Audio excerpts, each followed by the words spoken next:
Hello students, Vinita's Hindi class में आपका स्वागत है। आज हम शुरू कर रहे हैं कक्षा 10 की पुस्तक क्षितिज भाग 2। सबसे पहले हम काव्य खंड लेंगे, जिसमें पहला पाठ है सूरदास।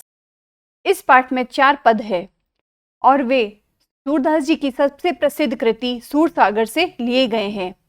तो आइए चलते हैं, लेट्स स्टडी सूरदास।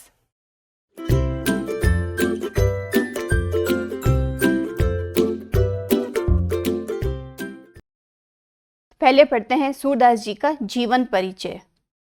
सूरदास जी का जन्म रुनकता या सिही में माना जाता है।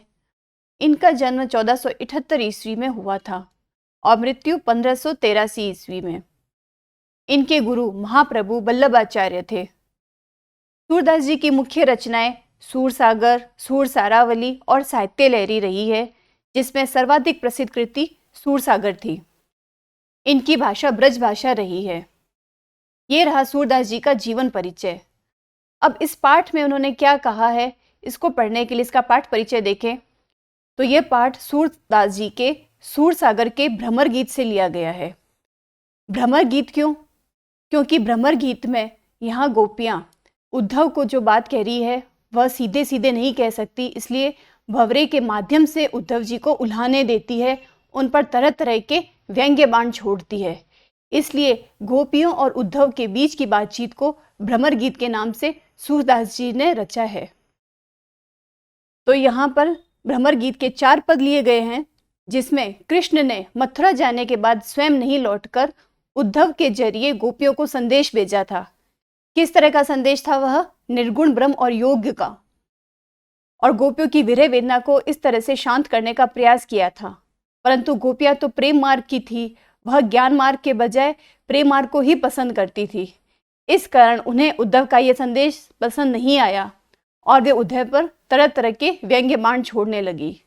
तो ये हुआ इस पाठ का परिचय। अब आगे पढ़ते हैं सूरदास के पद।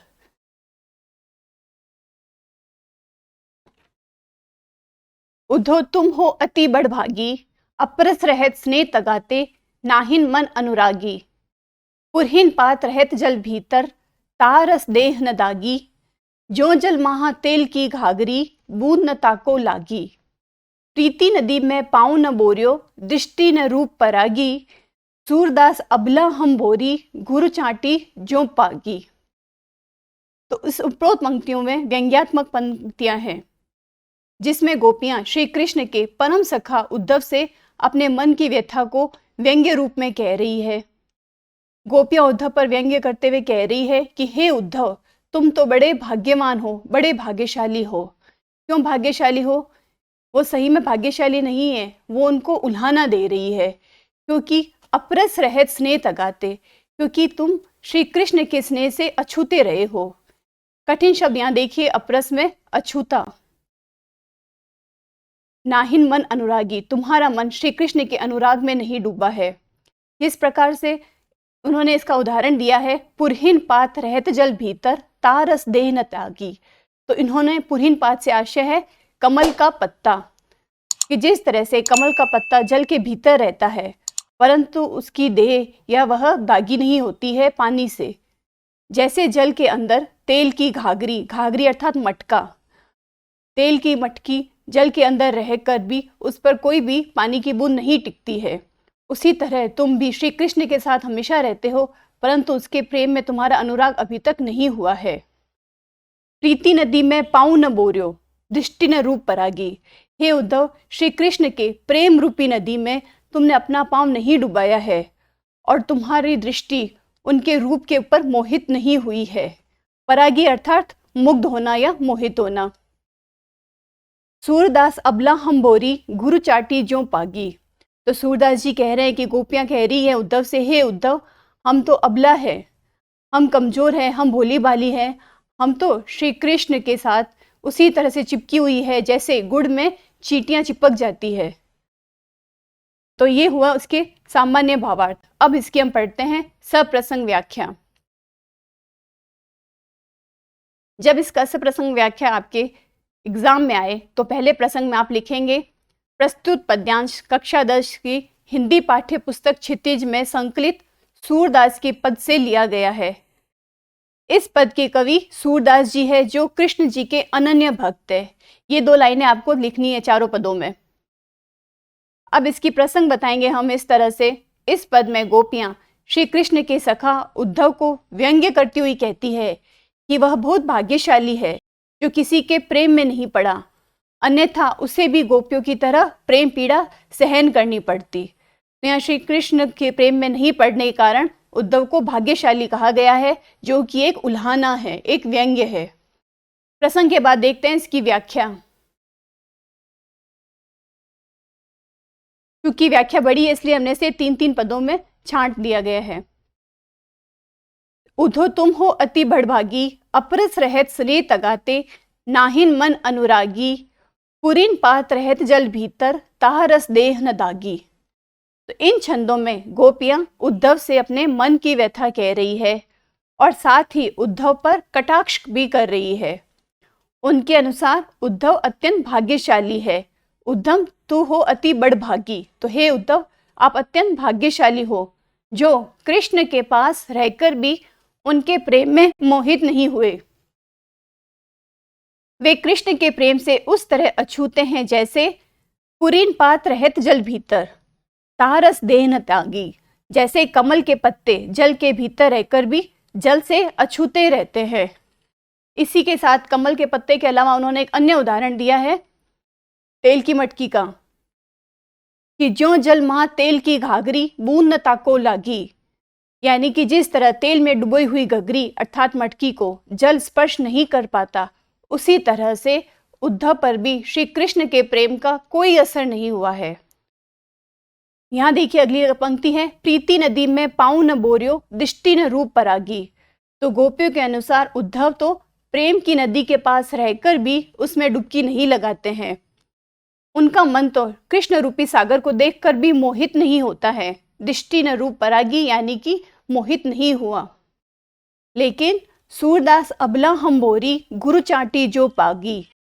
लेकिन हम गोपियां तो भोली हैं, अबला हैं, जो कृष्ण के प्रेम में इस तरह से लिपट गई है जैसे गुड़ से चींटियां लिपट जाती है और वहीं प्राण त्याग देती है।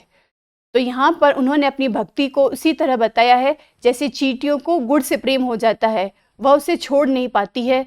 उसी तरह हे उद्धव तुम जितना भी योग संदेश दे दो, हम श्री कृष्ण के प्रति प्रेम छोड़ नहीं पाएंगे, चाहे हमें अपने प्राण ही क्यों न त्यागने पड़ जाए। अगला पद आता है, मन की मन ही मांझ रही, कहिए जान कौन पे उधो, ना ही परत कही। अब इन जोग संदेश ने सुनी सुनी, विरहनी विरह दही, चाहती हुती गुहारी जितहिते, उत्ते धार बही। अवधि अधार आस आवन की, तनमन बिथा सही, सूरदास अब धीर धरी क्यों, मर्यादा न लही। उपरोक्त पंक्तियों में गोपियां उद्धव से कहती है कि कृष्ण के गोकुल से चले जाने के बाद उनके मन की सारी अभिलाषाएं मन में ही रह गई। मन की मन ही मांझ रही, मांझ अर्थात अंदर या मन में ही रह गई। कहिए जान कौन पे उद्धव, ना ही परत कही। तो हे उद्धव हम अपनी ये बातें किससे कहे, किसी से कह नहीं पाती है। अब इन जोग संदेश ने सुनी सुनी, विरहनी विरह दही। अब आप हमें ये योग के संदेश और सुना रहे हो, जिनको सुनकर हम विरहनियाँ जो कि श्री कृष्ण के विरह में वैसे ही व्याकुल है, आपके इन संदेशों को सुनकर विरह की आग में जल रही है। विरह दही अर्थात विरह की आग में जल रही है। चाहती हुती गुहारी जितैते, उतते धार बही। तो यहाँ पर हुती से आशय है थी। तो हम जहाँ से गुहार लगा रही थी कि हमारा भला करे, हमारी रक्षा करे, हम जहाँ प्रेम के लिए लालसा लिए बैठे थे, वहीं से यानी श्री कृष्ण भगवान की तरफ से ही ये योग की धारा बहकर हमारी तरफ आई है। तो अवधि आधार आस आवन की, तन मन बिथा सही। हमारे तो जीने की आस यही थी, यही आधार था श्री कृष्ण के आने का। हम उसी आस में चल रही थी कि भगवान श्री कृष्ण हमारे पास आएंगे। इस वजह से हम तन मन में व्यथा सह रही थी। परंतु अब धीर धरो क्यों, मर्यादा न लही। पर अब हम क्यों धीर धरे, जब उन्होंने योग संदेश भेज दिया है, उन्होंने जब प्रेम की मर्यादा नहीं रखी है, तब हम भी कोई मर्यादा नहीं रखेंगे। क्योंकि मर्यादा वही है, जब सामने वाला प्रेम करे तो आप भी उससे प्रेम करो। परंतु हम तो प्रेम कर रही है और वह अपने योग संदेश हमें भेज रहे हैं। तो श्री कृष्ण ने मर्यादा का ध्यान नहीं रखा तो हम भी नहीं रखेंगे। ये रहे इसके पद का भावार्थ। अब पढ़ते हैं सप्रसंग व्याख्या। तो प्रस्तुत पद्यांश हमारी पाठ्य पुस्तक क्षितिज में संकलित सूरदास के पद से लिया गया है। इस पद के कवि सूरदास जी है, जो श्री कृष्ण के अनन्य भक्त है। ये लिखनी है वाक्य आपको सभी में। अब इसका प्रसंग बताएंगे हम कि इस पद में गोपियां उद्धव के समक्ष अपने प्रेम की गहराई को अभिव्यक्त करती है और यह स्वीकार करती है कि उनके मन की अभिलाषाएं मन में ही रह गई, जो कि कृष्ण के प्रति उनके मन में थी। प्रसंग के बाद अब पढ़ते हैं इसकी विस्तृत व्याख्या। मन की मन ही मांझ रही, कहिए जान कौन पे उदो, ना ही परत कही। अब इन जोग संदेशनी सुनी सुनी, विरहनी विरह दही। तो इस छंद में गोपियां अपने मन की पीड़ा का वर्णन उद्धव से कर रही है। गोपियों का कहना है कि वे अपने मन की व्यथा को व्यक्त तो करना चाहती है, लेकिन किसी दूसरे के सामने कह नहीं पाती, ना ही परत कही, किसी के सामने नहीं कह पा रही, और मन ही मन उसे दबाने की कोशिश करती जा रही है। अब इन योग संदेश को सुनकर वो विरहनिया एक विरह के आग में जल रही है। चाहती हुती गुआरी जितैते, उत्ते धार बही, अवधि आधार आस आवण की, तन मन वृथा सही। सूरदास अब धीर धरी क्यों, मर्यादा न लही। तो पहले तो उन्होंने कृष्ण के इंतजार में प्रेम पीड़ा को सहा, लेकिन उन्हें यह विश्वास था कि कृष्ण उनसे मिलने जरूर आएंगे। परंतु श्री कृष्ण ने क्या किया, वे खुद तो नहीं आए, अपितु अपने स्थान पर उद्धव जी को भेज दिया है, जिससे उनकी विरहग्नि और अधिक प्रज्वलित हो चुकी है और श्री कृष्ण के वियोग से उनकी आंखों में प्रबल अश्रुधारा बह रही है। जैसे इसमें कहा गया है कि अब धीर धरे क्यों, मर्यादा न लही। तो श्री कृष्ण ने ही अब प्रेम की मर्यादा का पालन नहीं किया है, इसलिए अब वे धीरज नहीं धारण कर पा रही है। उनके तो एक ही आधार था श्री कृष्ण के आने का, और इस वजह से वह तन मन में वृथा सह रही थी। अब श्री कृष्ण अभी तक नहीं आए हैं और उद्धव को भेज दिया है। अगला पद है, हमारे हरि हारिल की लकड़ी, मन क्रम बचन नंदन नंदन उर, यह दृढ़ करी पकड़ी। जागत सोवत स्वप्न दिवस निसी, कान्ह कान्ह जकरी। सुनत जोग लागत ऐस, ज्यों करोई ककड़ी। तू तो व्याधि हमको ले आए, देखी सुनी न करी। यह तो सूर तिन्हीं ते सौंपो, जिनके मन चक्री। तो इन पंक्तियों में गोपियां उद्धव से कहती है कि हे उद्धव, जिस प्रकार हारिल पक्षी अपने पंजों से लकड़ी को मजबूती के साथ पकड़े रहता है, लकड़ी को ही जीवन का आधार समझकर उसे कभी गिरने नहीं देता, ठीक उसी प्रकार श्री कृष्ण को भी हमारे जीने का आधार हमने मान लिया है। हमारे हरि हारिल पक्षी की लकड़ी के समान है। तो हमारे हरि हारिल की लकड़ी, तो ये इस हारिल पक्षी के समान है, जो हमेशा लकड़ी से चिपके रहते हैं, उसे पकड़े रहते हैं। मन क्रम वचन नंद नंदन उर, यह दृढ़ करी पकड़ी। तो हमारा जो मन है वो नंद के नंदन यानी कि श्री कृष्ण से के हृदय से जुड़ चुका है और उसको दृढ़ता से पकड़ा हुआ है। यह दृढ़ करी पकड़ी। जागत सोवत स्वप्न दिवस निसी, कान्ह कान्ह जकरी। जागते हुए, सोते हुए, स्वप्न में, दिन में, रात में ये कान्हा कान्हा का जप करता रहता है। सुनत जोग लागत है ऐसो, ज्यों करोई ककरी। तो हमें तुम्हारा योग का संदेश सुनकर ऐसे लग रहा है जैसे कोई कड़वी ककड़ी हो। करुई अर्थात कड़वी। सूतो व्याधि हमको ले आए, देखी सुनी न करी। हे उद्धव, आप ऐसी कौन सी व्याधि ले आए हैं? वो योग संदेश को व्याधि अर्थात बीमारी का नाम दे रही है, रोग का नाम दे रही है कि आप ऐसा कौन सा रोग ले आए हो जिसको हमने ना कभी सुना है, ना कभी देखा है और ना कभी किया है। यह तो सूर तिन्हीं ते सौंपो, जिनके मन चक्री। हमारा मन तो श्री कृष्ण में स्थिर हो चुका है, उनमें रम चुका है। तो आप ये व्याधि, ये योग संदेश उसे सौंपो जिसका मन चक्री हो यानी कि चंचल हो। उसे ये योग संदेश जाके सुनाए। हमारा मन तो श्री कृष्ण के मन से जुड़ चुका है, हारिल पक्षी की तरह हमारा मन उनसे चिपका हुआ है। ये थी इसकी वार्थ। अब पढ़ते हैं इसकी व्याख्या। प्रस्तुत पद्यांश हमारी पाठ्य पुस्तक क्षितिज से संकलित सूरदास के पद से लिया गया है। प्रसंग में ये पहले 2 लाइनें हमें चारों पदों में लिखनी है।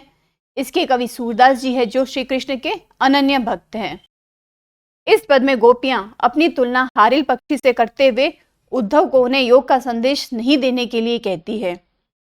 प्रसंग के बाद देखते हैं इसकी व्याख्या। हमारे हरि हारिल की लकड़ी, मनक्रम वचन नंदन नंदन उर, यह दृढ़ करी पकड़ी। तो इसमें गोपियां उद्धव से कहती है कि उनकी दशा हारिल पक्षी की तरह हो गई है, जिसे लकड़ी से इतना मोह होता है कि वह सदैव एक पंजे पर लकड़ी को पकड़े हुए ही रहता है। ठीक उसी प्रकार उन्होंने भी नंद के नंदन यानी श्री कृष्ण को प्रेम की लकड़ी को अपने हृदय से लगाकर पकड़ा हुआ है, जिसे वह जागत सोवत स्वप्न दिवस निसी कान्हा कान्हा जकरी, जिसे वह सोते जागते दिन रात हमेशा अपने पास ही रखती है, अर्थात हमेशा कृष्ण के प्रेम में रत रहती है, लगी रहती है। सुनत जोग लागत है ऐसो जो करोई ककरी, तू तो व्याधि हमको ले आए देखी सुने न करी, यह तो सूर तिन्हीं ते सौंपो जिनके मन चकरी। तो उन्हें उद्धव द्वारा दिया गया योग का ज्ञान एक कड़वी ककड़ी के समान लगता है, जो कड़वी ककड़ी, क्योंकि योग मन को एकाग्र करने के लिए उपयोगी सिद्ध होता है। परंतु गोपियों का मन तो पहले से ही श्री कृष्ण के प्रेम में रत है, इसलिए उन्हें योग के उपदेश की आवश्यकता नहीं है। तो ये हुआ इसकी व्याख्या। अब अगला पद आता है। हरि है राजनीति पढ़ी आए, समुझी बात कहत मधुकर के, समाचार सब पाए। एक अति चतुर होते पहले ही, अब गुरु ग्रंथ पढ़ाए। बड़ी बुद्धि जानी जो उनकी, जोग संदेश पठाए। उधो भले लोग आगे के, पर हित डोलत धाए। अब अपने मन फेर पाहिले, चलत चूहते चुराए। ते क्यों अनीति करे आपुन, जे और अनीति छुड़ाए। राज धर्म सो यह सूर जो, प्रजा न जाहि सताए। तो इस पद में गोपियां कहती है कि हे उद्धव, श्री कृष्ण ने बहुत अधिक राजनीति पढ़ ली है। उन्होंने आपको हमारे पास योग संदेश देकर भेजा है और वे आपसे ही यहाँ के सारे समाचार प्राप्त कर लेंगे। हरि है राजनीति पढ़ी आए, हरि यानी श्री कृष्ण, उन्होंने राजनीति पढ़ ली है और अब समुझी बात कहत मधुकर के, समाचार सब पाए। और उन्होंने आपको समझा बुझाकर, मधुकर से आशय यहाँ पर उद्धव जी है। वैसे वो भंवरे को संबोधित करते हुए कह रही है, परंतु ये उद्धव के लिए है कि श्री कृष्ण भगवान आपको समझा बुझा कर योग संदेश देने के लिए भेज दिया और हम सभी के समाचार भी आपके द्वारा प्राप्त कर लेंगे। एक अति चतुर होते पहले ही, अब गुरु ग्रंथ पढ़ाए। श्री कृष्ण भगवान पहले ही अति चतुर थे, पहले से ही अति चालाक थे। अब तो उन्होंने गुरु ग्रंथ भी पढ़ लिए हैं। गुरु ग्रंथ अर्थात राजनीति भी पढ़ ली है। बड़ी बुद्धि जानी जो उनकी, जोग संदेश पढ़ाए। अब उनकी बुद्धि बढ़ चुकी है, जो वो हमारे लिए योग संदेश भेज रहे हैं। उद्धव भले लोग आगे के, पर हित डोलत जाए। हे उद्धव, पहले के लोग अति भले थे, जो दूसरों के पर हित के लिए दौड़े चले जाते थे। आप भी उन भले लोगों के समान हो जो हमारे हित के लिए यहाँ आए हैं। अब अपने मन फेर पाहिले, चलत चूहते चुराए। परंतु अब हमने अपना मन श्री कृष्ण में रमा लिया है। अब हम अपना मन उनसे फेर लेंगे, क्योंकि उन्होंने हमारे मन को बुरा किया है, चुरा लिया है। ते क्यों अनीति करे आपुन, जे और अनीति छुड़ाए। जो श्री कृष्ण दूसरों से अनीति छुड़ाते थे, वे खुद क्यों अनीति करने लग गए हैं। क्योंकि राजधर्म तो यही सिखाता है कि प्रजा को जाकर सताना नहीं चाहिए। श्री कृष्ण भगवान हमारे अब राजा हैं, तो वे हमें क्यों सता रहे हैं, ऐसे अनीति वाले कार्य क्यों कर रहे हैं, हमारे साथ अन्याय क्यों कर रहे हैं। हम तो प्रेम के संदेश को पाना चाहती है और वे हमें योग का संदेश भेज रहे हैं, तो ये हमारे साथ अन्याय ही हुआ। ये थे इसके भावार्थ। अब पढ़ते हैं इसकी सप्रसंग व्याख्या। प्रस्तुत पद्यांश हमारी पाठ्य पुस्तक क्षितिज से लिया गया है, जिसके कवि सूरदास जी है, जो श्री कृष्ण के भक्त हैं। इसके बाद लिखेंगे हम इसका सही प्रसंग कि गोपियां कृष्ण को एक राजनीतिज्ञ बताते हुए अपने किए हुए वादे को निभाने और अन्याय न करके राजधर्म निभाने की सलाह देती है। इसकी व्याख्या देखते हैं। हरि है राजनीति पढ़ी आए, समुझी बात कहत मधुकर के समाचार सब पाए। तो गोपियों को लगता है कि श्री कृष्ण ने अब राजनीति भी पढ़ ली है, अर्थात वह चतुराई से काम कर रहे हैं। इसलिए उन्होंने अपना संदेश स्वयं न आकर उद्धव के साथ भेज दिया था, ताकि वह गोपियों का सारा हाल जान पाए। गोपियों के अनुसार एक अति चतुर होते पहले ही अब गुरु ग्रंथ पढ़ाए कि श्री कृष्ण पहले से ही बहुत चतुर थे, लेकिन अब तो लगता है कि कोई उन्हें गुरु ग्रंथ ही पढ़ लिया है। इसलिए उन्होंने बहुत बुद्धिमानी के साथ उद्धव के द्वारा उन्हें योग का संदेश भेजा है। बड़ी बुद्धि जानी जो उनकी योग संदेश पढ़ाए। तो उद्धव के साथ योग संदेश भेजकर श्री कृष्ण ने राजनीति पढ़ ली है, ऐसा कहकर गोपियां श्री कृष्ण के बारे में बता रही है। उद्धव भले लोग आगे के पर हित डोलत जाए, अब अपने मन फेर पाई है चलत जुहुते चुराए। हे उद्धव, पहले के लोग बहुत भले थे, जो दूसरों की भलाई करने के लिए दौड़े चले आते थे, पर हित डोलत धाए। गोपियों को लगता है कि अब अपने मन फेर पाही है चलत जुहुते चुराए, कि हमें अपना मन फेर लेना चाहिए, क्योंकि कृष्ण अब वैसे नहीं रहे जैसे पहले थे। अर्थात कृष्ण अब गोपियों से प्यार नहीं करते, क्योंकि अगर वो उनसे प्यार करते तो वे स्वयं आते, उद्धव को नहीं भेजते, योग संदेश नहीं भेजते। ते क्यों अनीति करे आपुन, जे और अनीति छुड़ाए। अनीति अर्थात अन्याय। गोपियों को लगता है कि उनके साथ अन्याय हुआ है, क्योंकि राजधर्म के अनुसार तो राजा को कभी भी प्रजा को सताना नहीं चाहिए, परंतु श्री कृष्ण योग संदेश भेजकर गोपियों को सता रहे हैं।